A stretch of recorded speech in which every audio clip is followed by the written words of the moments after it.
یہ جو رمضان المبارک کا آخری عشرہ ہوتا ہے نا، یہ بڑا قیمتی ہے۔ میں پہلے بھی دوستوں سے عرض کرتا رہتا ہوں کہ ہم نا یہ آخری 10 دن اکثر بازاروں میں گھوم کے گزار دیتے ہیں۔ بخاری مسلم میں حدیث ہے، سیدہ عائشہ صدیقہ رضی اللہ تعالیٰ عنہ فرماتی ہیں آخری 10 دن جو رمضان کے ہوتے تھے حضور خود بھی بیدار ہوتے تھے، ہمیں بھی بیدار کرتے تھے۔ رسول پاک صلی اللہ تعالیٰ علیہ وآلہ وسلم نے پتہ ہے روزے دار کی فضیلت کیا بیان فرمائی؟ اللہ کے محبوب صلی اللہ تعالیٰ علیہ وسلم فرماتے ہیں کہ رب فرماتا ہے ابن آدم کا ہر عمل اس کے لیے ہے، روزہ میرے لیے، اور فرمایا میں خود جزا دوں گا روزے کی، میں خود جزا دوں گا روزے کی۔ اور حضور فرماتے ہیں روزہ ڈھال ہے، جو شخص روزہ دار ہو وہ بےہودگی سے، فحش گوئی سے اجتناب کرے۔ اور اللہ کے محبوب صلی اللہ تعالیٰ علیہ وسلم فرماتے ہیں اگر کوئی شخص اسے گالی دے، اگر کوئی شخص اس سے جھگڑا کرنا چاہے تو پتہ کیا جواب دے؟ اسے کہے بھئی میں روزے دار ہوں، میرے منصب کا تقاضا نہیں کہ میں تیرے ساتھ الجھوں۔ اور رسول پاک صلی اللہ علیہ وسلم فرمانے لگے اوہو اتنی بڑی بات۔ حضور فرمانے لگے، یہ صحیح مسلم کے لفظ ہیں، کریم محبوب فرمانے لگے مجھے اس رب کی عزت کی قسم جس کے قبضے میں محمد عربی صلی اللہ علیہ وسلم کی جان ہے، حضور فرماتے ہیں روزہ دار کے منہ کی خوشبو اللہ تعالیٰ کے نزدیک قیامت کے دن مشک کی خوشبو سے بھی زیادہ بکت والی ہوگی۔ اس کے منہ سے جو خوشبو آتی ہے قیامت میں مشک پیچھے رہ جائے گا، اور رب کی بارگاہ میں صرف روزہ دار کے منہ سے۔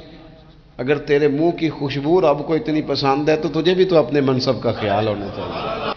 میرے رسول پاک علیہ السلام نے فرمایا روزہ دار کو 2 خوشیاں ملیں گی، ایک خوشی اس وقت ملتی ہے جب وہ افطار کرتا ہے، اور فرمایا ایک خوشی اس وقت ملے گی جب وہ اپنے رب سے ملاقات کرے گا، جب وہ اس سے ملے گا تو اس وقت روزہ دار کو خوشی ہوگی۔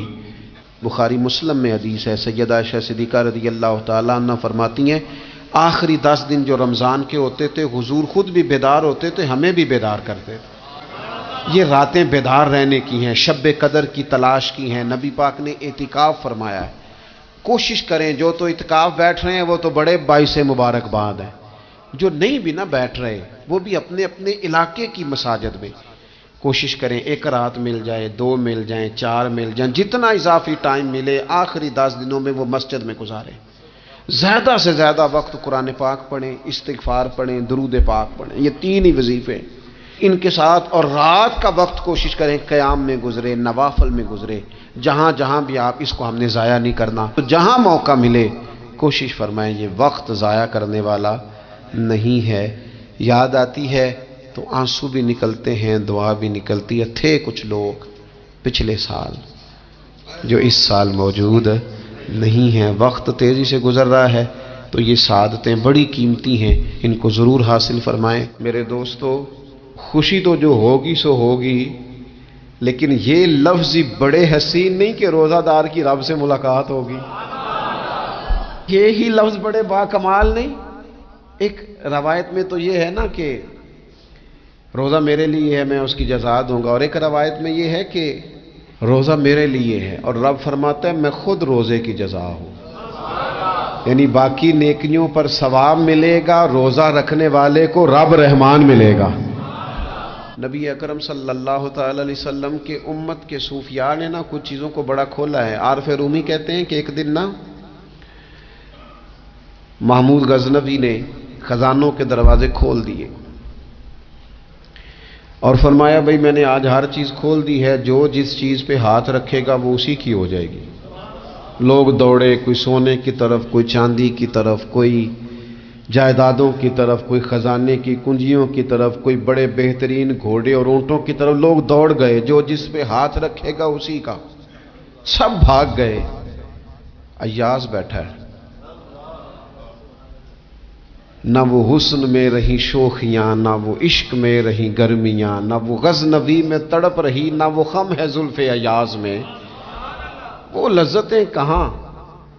ایاز چپ کر کے بیٹھا ہے۔ پھر محمود نے ایاز کی طرف مخاطب کر کے کہا ایاز اٹھنا نہیں، آج لوٹ سیل لگ گئی ہے، جو جس چیز پہ ہاتھ رکھے گا اسی کی۔ ایاز کہنے لگا بات پکی ہے نا؟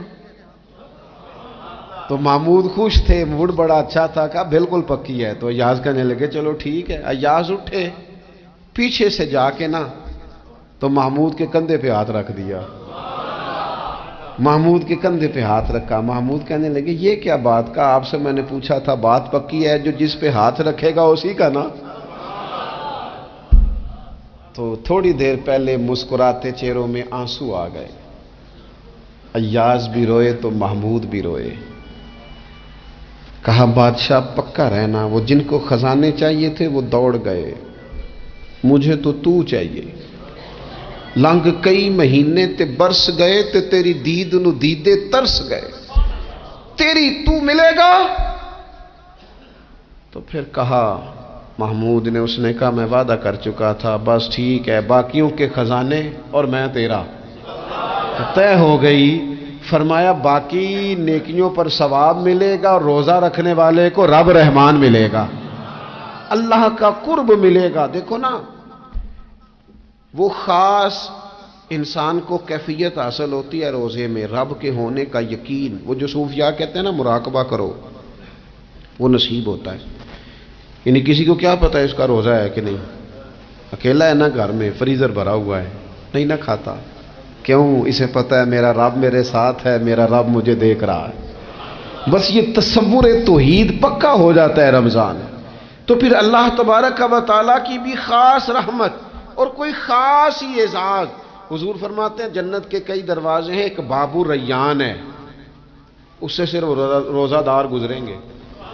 آواز ہوگا روزے والے آ جاؤ، وہ آ جائیں گے، فرمایا اس خاص دروازے سے گزرو، جب گزر جائیں گے تو فرمایا بند کر دو بھائی، اور کوئی نہیں گزرے گا یہاں سے، دروازہ ہی مخصوص ہے، ان کا اعزاز ہی ذرا زیادہ ہے۔ تو میرے عزیز رمضان شریف کے اندر وہ منصب کا بس خیال رکھیں کہ میں روزہ دار ہوں، اس احتیاط کے ساتھ۔ اور دوسری جو رمضان کی چند عبادات ہیں نا، سب سے پہلی تو میں عرض کروں گا تراویح کے حوالے سے، یہ بات یاد رکھ لیں کہ نبی پاک علیہ الصلوۃ والسلام نے فرمایا جس نے ایمان اور احتساب کی نیت کے ساتھ رمضان میں قیام کیا، اللہ اس کے پچھلے سارے گناہوں کو معاف فرما دے گا۔ اور ایک مقام پر نبی پاک صلی اللہ تعالی علیہ وسلم نے بیان کیا، یہ مشکات میں موجود ہے، حضور فرماتے ہیں رمضان اور قرآن دونوں قیامت کے دن بندے کی شفاعت کریں گے۔ رمضان کہے گا یا اللہ میں نے اسے دن بھر کھانا کھانے سے باز رکھا، اور تیری بارگاہ کے حکم کے مطابق اس نے اپنے آپ کو ان چیزوں سے بچا کے رکھا۔ اور قرآن کہے گا مالک رات میں نے اسے نیند سے رو کے رکھا۔ کیا مطلب؟ اس نے کھڑے ہو کے عبادت کی، اگرچہ اس سے مراد شارحین حدیث نے تراویح بھی لیا ہے، تہجد کی نماز بھی لیا ہے، صلاۃ اللیل بھی لی ہے، لیکن میرے عزیز یہ خاص ربط ہے قرآن مجید کے ساتھ تراویح کا۔ مسنون ہے رمضان کی راتوں میں قرآن مجید اور تراویح کا پڑھنا۔ اگر تھوڑی سی نا طبیعت میں صرف تبدیلی پیدا کی جائے، میں نے دیکھا ہے کہ جو لوگ کہتے ہیں نا میرا وقت بڑا قیمتی ہے، بڑی ساری جگہوں پہ آپ کو بیٹھنا پڑتا ہے، بیٹھیں آپ 2 گھنٹے بیٹھیں، 3 گھنٹے بیٹھیں۔ میں نے دیکھا ہے لوگ جاتے ہیں کسی دفتر میں تو رات کو ہی چلے جاتے ہیں اس علاقے میں، کھڑے ہیں، پاسپورٹ کے دفتر کھڑے ہیں، شناختی کارڈ کے دفتر کھڑے ہیں، امیگریشن کی لائنوں میں کھڑے ہیں۔ کچھ ذہن تو بنائیں کہ میں نے رات کھڑے رہنا ہے اور اپنے رب کی عبادت کرنی ہے۔ تراویح کو ذرا ذوق سے آپ اگر تھوڑا ارادہ کر لیں گے نا، یعنی کوئی ایسا مشکل کام نہیں۔ میری تو رائے یہ ہے کہ پہلے 3-4 دن ذرا جم کے ذہن بنائیں، اور تھوڑا سا نا روٹین کو بدلنے کی کوشش نہ کریں۔ جس امام صاحب کے پیچھے تراویح شروع کریں، کوشش کریں ساری وہیں پڑھیں۔ روٹین بدلنے سے بھی سستی آتی ہے، ایک دن یہاں گئے، 2 دن وہاں گئے، تو یہ روٹین بدلنے سے بھی بعض اوقات سستی آتی ہے۔ کوشش کریں ایک جگہ پہ قرآن شریف سننا شروع کریں اور پھر پورا قرآن مجید وہیں پہ سنیں، اور تھوڑا ذہن بنائیں۔ میں نے دیکھا ہے ہمارے استاد صاحب اس طرح کیا کرتے تھے کہ بہت تھوڑا کھانا افطاری کے وقت، تھوڑا، اور ان سے کہا جاتا آپ بزرگ آدمی ہیں، اتنا کم کھانا کیسے نظام چلے گا؟ تو فرماتے تھے میں 1 چپاتی اور آدھی چپاتی کھا لوں گا لیکن تراویح کے بعد، اب اگر زیادہ کھانا کھاؤں گا تو طبیعت میں سستی آئے گی، میرے لیے کھڑا ہونا مشکل ہو جائے، سادہ سا کھانے کے ساتھ افطاری کی جائے گی۔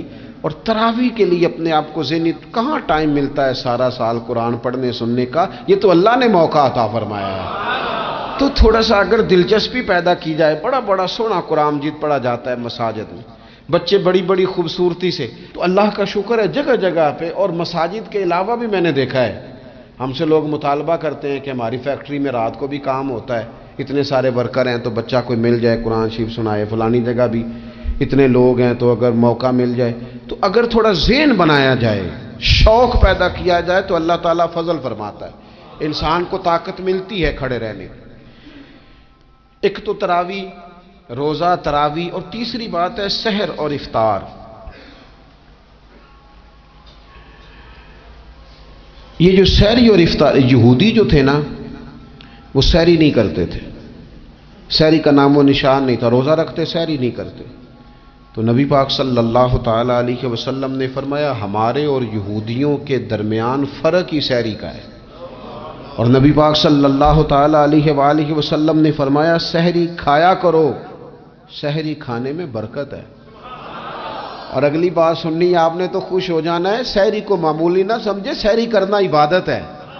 ہاں آپ مت سمجھیں کہ میں روٹی کھا رہا ہوں، یہ تو میرے سامنے دہی رکھا ہوا ہے، یہ تو سالن رکھا ہوا ہے، یہ تو اچار رکھا ہے، تو چپاتیاں رکھی ہیں۔ سحری کھانا عبادت ہے۔ آپ صبح اٹھے، آپ کی تو روٹین ہی اور تھی، تو 7 بجے کھاتے تھے، 9 بجے کھاتے تھے۔ یہ جو آپ صبح کھا رہے ہیں اٹھ کے سحری میں، اپنی مرضی سے تھوڑی کھا رہے ہیں، یہ تو کسی کے کہنے سے کھا رہے ہیں، یہ تو کسی کے بٹھائے بیٹھے ہیں۔ یہ جو سحری کا لنگر ہے یہ رب رسول کی رحمت کے ساتھ عطا ہوتا ہے، یہ کرم ہے، یہ اللہ رسول کے بٹھائے بیٹھے۔ کیا میرے رسول پاک صلی اللہ تعالی علیہ وآلہ وسلم نے بات کھولی ہے، ترغیب و ترہیب میں حدیث ہے، اللہ کرے یہ کبھی چسکا لگ جائے، یہ والا مزہ آ جائے، تو پھر تو گھر میں دسترخوان نہیں بچھا ہوا ہوگا، پھر تو رنگ ہی کوئی اور ہوگا۔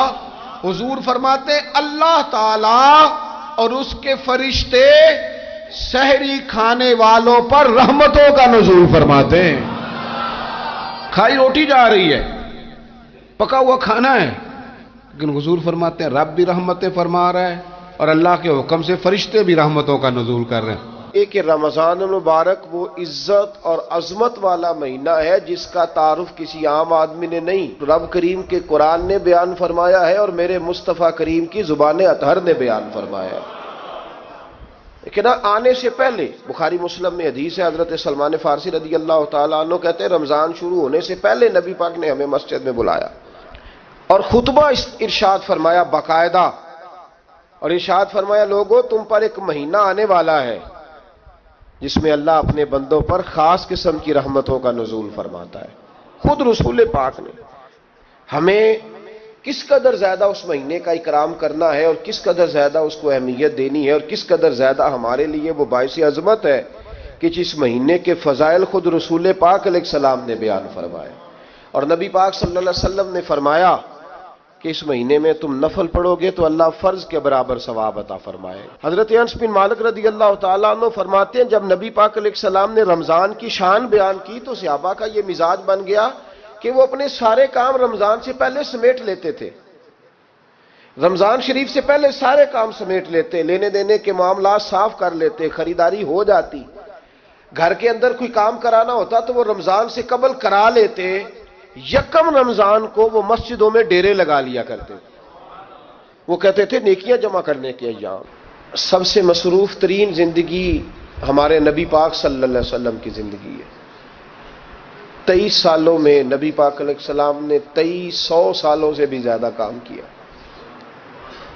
بڑا مصروف وقت تھا حضور کا، بڑا مصروف۔